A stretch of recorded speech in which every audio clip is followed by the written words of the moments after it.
Hi, I'm Sarah Jane from Natural Heating and welcome to our Natural Heating YouTube channel. You may have seen some of our videos before. Today I'm going to do probably a long-awaited video on a Clock Blithfield stove model. They come in various different sizes. There's a 5, which we're going to burn today. There's a 5 compact, which is a bit smaller, same sort of height, same sort of depth, just a bit narrower. And there is the larger 8 kilowatt. They're all really good stoves. They're all manufactured in the UK in Nottingham, 100% British made, and they've got some exceptional features, and they are known for being the most popular and best quality UK manufactured models that you will find on the market today. I don't think you'll find hardly anything bad to say about them. They're a really well-made stove. The company give good backup and support. But let's take a closer look and see what you think. Hi, I'm Sarah Jane from Natural Heating, and today we're going to do a rather long-awaited burn of a Clock Blithfield 5. Now, I've been selling these for quite a few years now, and they're probably one of the most well-known UK manufactured stoves. They've got a really high rating. I don't think you'll find anybody's got to say bad about these. They really are one of the UK leading stoves on the market, and for very good reason. So, here you go. It's a really rather traditional looking model, but with quite sleek lines. It's a steel body and it's very heavy duty, rugged, solid construction with stainless steel fittings.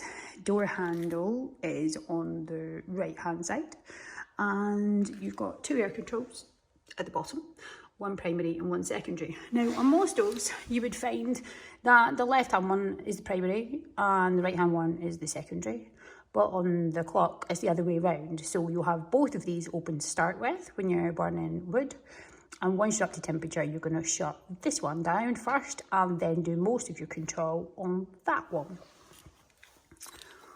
Let's just move my coffee. Right, so it's a really lovely, solid, well-built model. Stainless steel latching door handles, really good deep ash pan. There is a tool for this about somewhere. It is just a lever that slots under here. Great big deep ash pan. I would say that is about 40 millimeters deep.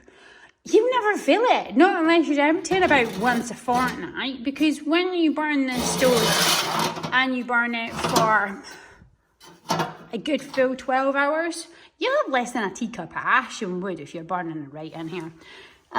It's fully vermiculite lined in the inside. It's got a really solid, heavy duty steel grate. I don't know anybody yet who's burnt through one of these. They weigh an absolute bloody ton, these things do. As far as solid fuel goes, this is really renowned as being the industry leading model for solid fuel. It burns incredibly well, incredibly cleanly. It's got a full grate from the left to the right, which means that even when you put your solid fuel nuggets in here, or your ovals as we would call them, that there is good airflow throughout the whole bed, rather than, I'll find you one in a minute, I'll find you one that calls itself a multi-fuel but has only got a part grate. We'll cover that a bit later in the video. Anyway, the nice little unit, we'll take a closer look at the back of one in a minute so you can see what it does. I'm not over the fuss in the door handles. If there's anything I don't like about this stove, and it is the only thing I don't like about this stove, I love and hate the door handles. They are a nice handle and they're pretty. They do get hot. It's not the fact they get hot I don't like. If you're old and you've got arthritis and knobbly hands, you're going to find these really difficult, especially with a glove on, because the handle is short, really short. They can be fairly stiff and tight, which is good. It's a good secure closure. But if you've got bad twisted hands, you're going to struggle to get hold of this. So any arthritis in your hands, I would say look maybe at the Sudbury model, which has a magnetic door handle, a different type of fitting that you'll manage a lot easier and be a lot safer for you to use, and I'll show you those two a bit later on. So you'll find it's really noisy and echoey in here because we're in a big empty industrial warehouse unit, but you don't notice this noise when you've got carpets and stuff furnishing. So we've got these dials fully open to clockwise or to the right hand side, and I'm going to put 2 small logs in the firebox as per normal, and a nice pile of kindling. We just lay our kindling bed in here, upside down method as usual.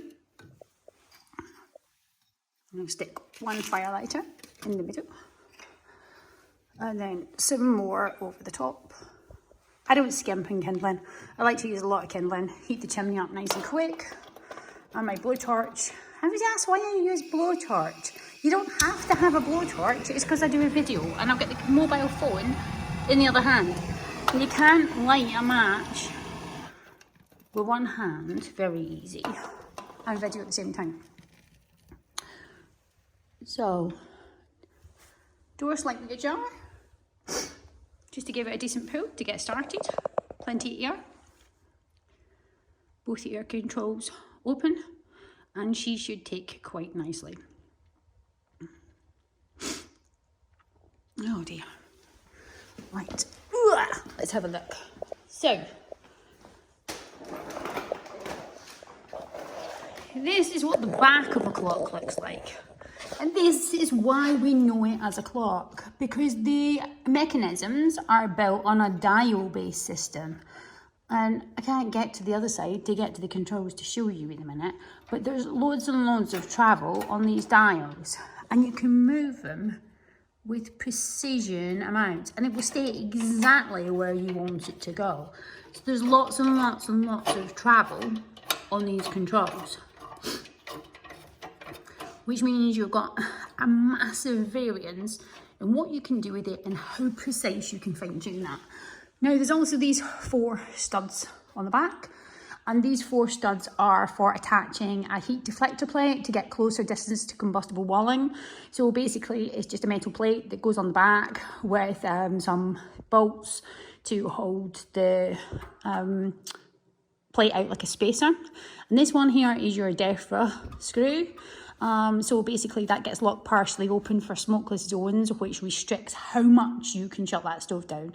So it needs to be a bit more open than that for smokeless zones, so you have a bit less control, so it's faster and cleaner burning. If I'm looking at the back, you will see we have log adjuster bolts on all 4 feet, just in case you want to level it on unlevel hearths. And there you go. You see the mechanisms under there? There is also an optional direct air kit for this model. Usually I believe they are factory fitted. I don't tend to get them in with air kits because I rarely need them. We're normally fitting them into older houses, and older houses built before 2008 don't tend to need an air vent for a stove that's under 5 kilowatt. And for those who have bigger fireplaces and bigger stoves in older houses, usually they're replacing an original one that's already got an air vent, so we hardly ever use direct air kits on these models. So anyway, my kindling pile is started in here, and I'm just going to wait for that to run its way down and catch my logs on fire, and then we will come back in a little while and see what she does. Well, she's catching up now and getting away to a good start. As you see in there, my back logs are starting to catch. We always use the upside down fire lighting method. You'll have been taught all about that in probably other videos, and certainly if you've come in the shop. Inside the stove, they have good big thick lining panels in the inside. Now, the back lining panel is a split brick. That means there's 2 pieces, and I like to see split bricks in the back of wider stoves because single bricks are really prone to cracking, and vermiculite is quite a soft material and will crack anyway, and the cracking of vermiculite will do no harm. Pretty much all the vermiculite linings will crack in a very short period of time. Crack doesn't matter.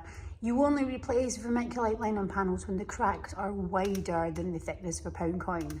But given it's prone to cracking, it's less likely to crack if you have 2 panels across the back than 1. So in bigger stoves, really, I do like to see 2 panels. Now, you can't just take the baffle out in the first instance because Clock actually, high temperature silicon, these panels in to the inside of the stove so the baffles don't dislodge in transit. So you've got to burn that off. The sweep will be able to lift the baffle out the inside for cleaning the chimney, but he can't do it, or your fitter can't do it to start with.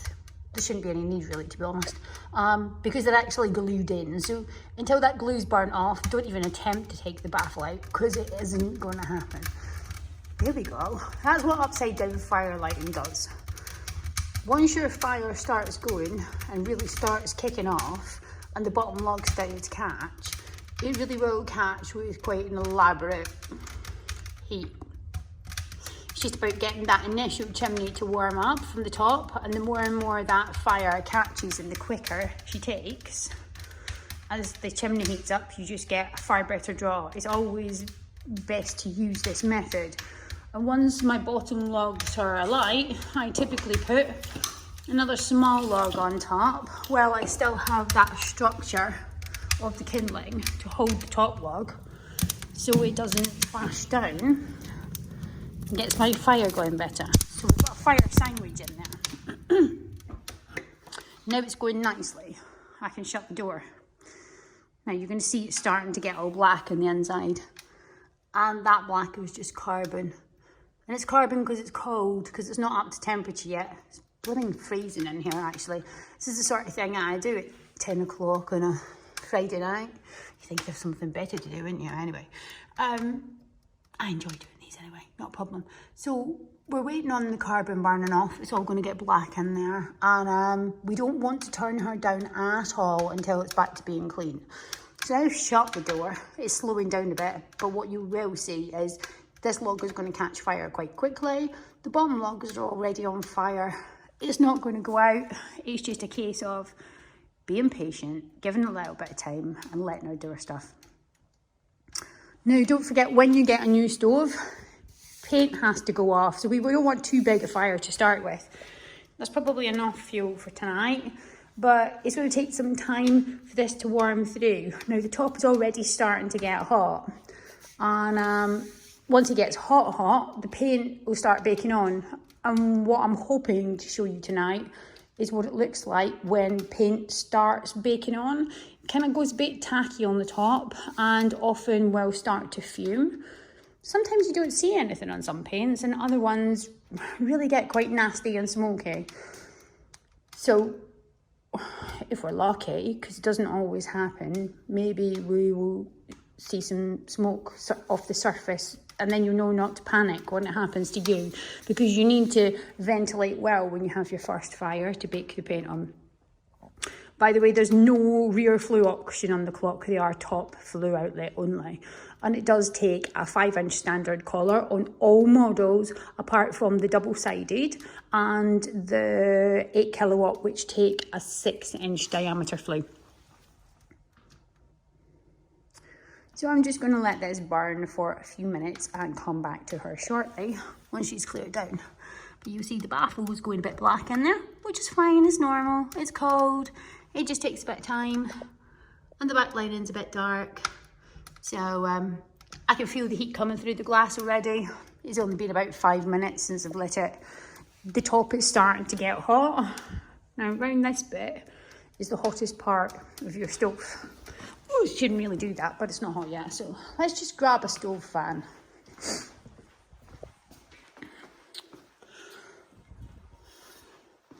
God, this one's dusty. Don't look at the dust.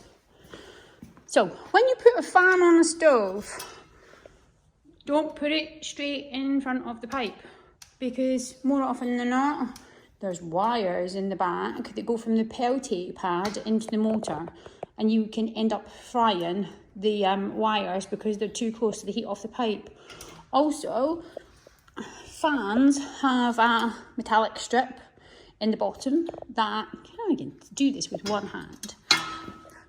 Right. This lifts itself a little bit off the surface when it gets too hot to try and protect the fan to stop it frying the motor. This bit is the hottest part of your stove. This bit in front of the flue collar on the top. So we always stand the fan to the side where it's not so hot and the wires are away from the flue pipe to aid the way it pushes the air forward, but also to protect the fan from overheating. So we'll come back to this in a little bit. Hi, it's Sadie Jane here from Natural Heating, and I want to show you something quite important tonight, and that is paint curing onto a stove. Yeah, this smoke isn't coming from my flue, and it's not coming from inside my stove. It's perfectly normal. It's paint curing onto the surface. It's not always so obvious, but we've got a good demonstration of that tonight. You can see, I'll just flip you around. Okay, so what you're seeing tonight is a clock stove that I have curing. It's its first burn, and the paint is coming up to temperature. And this is a good video showing what happens when paint starts going off. Some people experience it on their first burn, others it takes 2 or 3, but you must ventilate well, leave your windows and doors open, and give it a good hour or 2 at a good hot temperature to bake stove paint on. And this one is fuming particularly badly, but it's still nothing to be concerned about. It's good quality stove paint, it's a good quality stove, there is nothing at all wrong here. This is perfectly normal, but I just thought I'd show you. Okay, so this clock stove currently has both air vents fully open, both the primary and the secondary.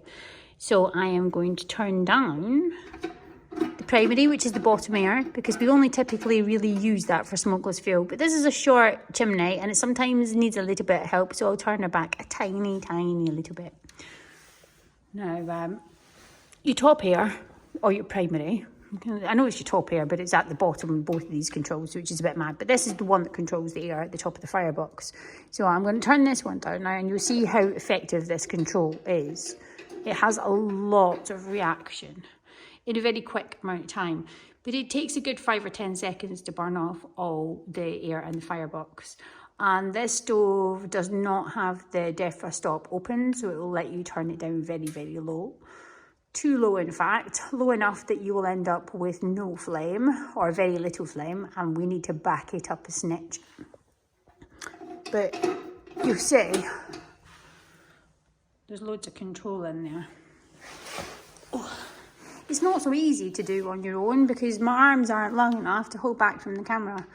I really need a bit of help sometimes with somebody else to do it, or see if we can prop the phone up and get further away. Alright, so I've currently got my phone propped up with a piece of wood on top of another clock, and this stove has nicely got up to temperature now. Both air controls are currently fully open. This one is your primary, which is your bottom air, and this one is your secondary, which is your top air. And just don't forget which one's which. But because we're burning just wood at the minute, we are going to turn this one down, because wood should burn from the top, so we can draw from the top. So we're going to turn this one down, almost off, and then do all the control from this one. So I'll turn it down, and you will see that if I just turn this a tiny bit, very slowly, you have a huge level of control and a lot of tolerance over what this Firebird does. And it takes, it's a very steady reaction at that. Now, to me, that is just a little bit on the low side with that fuel in there, which is quite fresh. That's a nice rolling flame, nice and steady, moderate burn, clean burning, that will keep my glass clean and my firebox clean and not go through too much fuel. We can turn it down a lot lower. There we go. It takes about 5 or 6 seconds to burn the air off in the firebox. And this fuel is very fresh, so there will be more flame on it. And you can see she's just ticking over real slow now. Now, it will take about 5 or 6 seconds to introduce the air back into the firebox. If I open her fully up, you will see that the reaction time is really quite quick on this. There we go. It's not long at all coming back into life. So this stove takes quite a long time to heat up compared to some other models. It throws the heat out into the room very quickly because it's vermiculite lined, but it's such a big, heavy steel body that it holds the heat for a long, long time, and radiates it really well, so you want a good air gap around it because a lot of heat comes off the sides as well as off the front. Not so much off the back, especially not with a heat shield to act like a diffuser. But she really does, it's a good solid piece of British engineering, and it's really thick and heavy and well made. This stove is currently £1,495 is how much this comes in at. And no, it's not cheap, but do you know what, for what it is, it's not expensive either. It's a really good quality piece of kit, and it's fairly unrivaled in this traditional market because for the value of it and the performance of it and the quality of it, you're going to struggle to find anything that beats it. It's not known as being an award-winning stove for no good reason, and you'll struggle to find anything that doesn't like them. They're very well loved by fitters. You know, they just don't give us any issues. Problems with clocks are as rare as hen's teeth. So I'll turn it down again.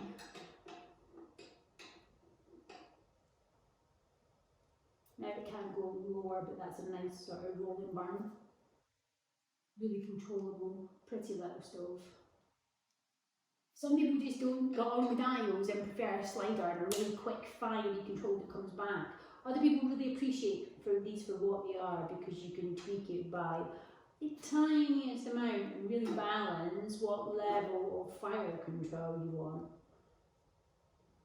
There's just so much tolerance on these, it's ridiculous. You can control them by such a small amount. That's why the dial system is so clever. There is nothing, just nothing with the sort of air control system that this does. On the double-sided, your air controls are all underneath rather than the back because of course it's got two fronts. We always ship these in a pallet and never lift them with a forklift, obviously from underneath. Fitters just pick them up. I have ship them about in a little pallet or move them on and slide them onto a trolley when I'm moving them on my own because I can't lift them up from underneath with a forklift on its own without a pallet because of the rods underneath. So just take care when you're moving them. But they're a really solid, robust unit with a really clean burning glass, easy controls. Handle gets hot, it's hot already, and this has only been on for about 20 minutes. You will probably shortly need a glove with that. You do tend to need gloves with clock, or a nice thick sleeve perhaps. Depends how hot you can tolerate a handle. Let me just show you how clean burning it is in there.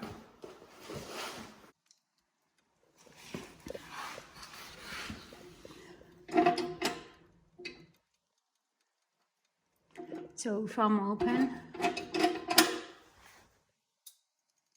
to closed, about 5 seconds. Really steady. There she goes.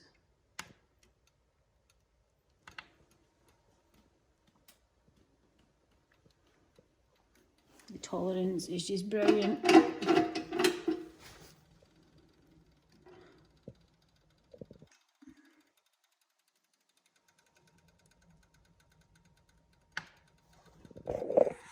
Not a lot not to love, to be honest. Just the handle, when you put a glove on, let me just show you that glove.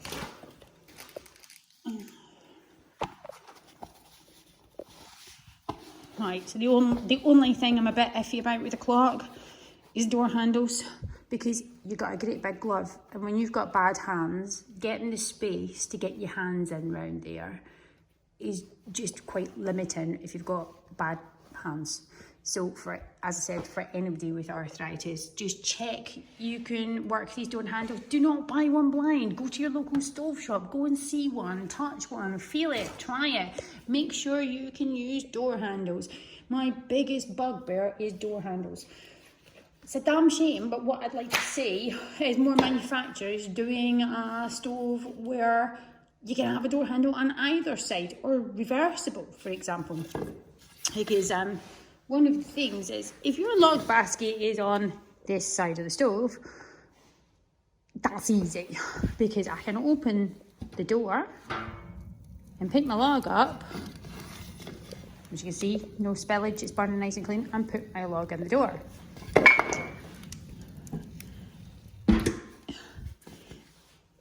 If it's on the other side, it's a pain in the bum. So you really, because you have to go all the way around the door. It's like going round the moon to get your log in there. So I really do like to have my log basket the same size as the door handle where I can. So unless you really fall in love with something, that is something to bear in mind. It's not critical, obviously. It's not going to kill you. It just might make things a bit more awkward. And it's a nicer user experience to have it where you want it. But the paint has gone off on this now. You'll see it's all one colour again. And it's baked on nicely. So I'll put my fan back on there now. Always to the side. Since the paint isn't tacky, because I don't want to lift the paint off the top by putting a fan on wet paint, which is why I took it off earlier. And to show you what the paint was doing. And there's a lot of heat in that fire very quickly. You can already see my fan is about to spin, and these are my favourite fan of choice, which is a Valiant Premium 4, or what used to be called a Premier 4, which has one of the highest air movements. I think it's about 350 CFM of air movement, a lot of air movement, so that won't take long to get up to speed, because that stove is nice and hot. It looks like it's going really slow, but it's actually going really fast. I think it's just the video. But I can't even see the blades at all in real life, but it looks dead slow in the video. And it's not, it's whizzing away like crazy. So, there you go. That's what she's doing just now. It's kicking off a good amount of heat. Beautifully clean in there. And this is its first fire in this new stove. So, I'm going to let it cool down a bit. Well, not cool down a bit, but burn off this load. And we'll light it again tomorrow and see what she does then.